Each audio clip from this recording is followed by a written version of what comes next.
Hello everyone, welcome to our channel. Today we'll show you how to add your daughter-in-law to your family members on Facebook using your PC.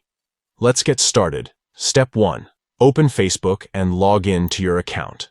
Step 2. Click on your profile photo from the top right corner to access your profile. Step 3. Navigate to the About section. Step 4. In the Family and Relationships tab, click on Add Family Member under Family Members. Step 5. Enter the account name of your daughter-in-law.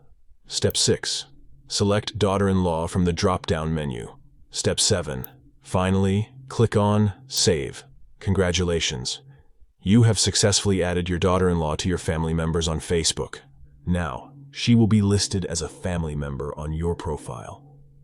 If you found this tutorial helpful, please give this video a thumbs up and subscribe to our channel for more Facebook tips and tricks. Thank you for watching.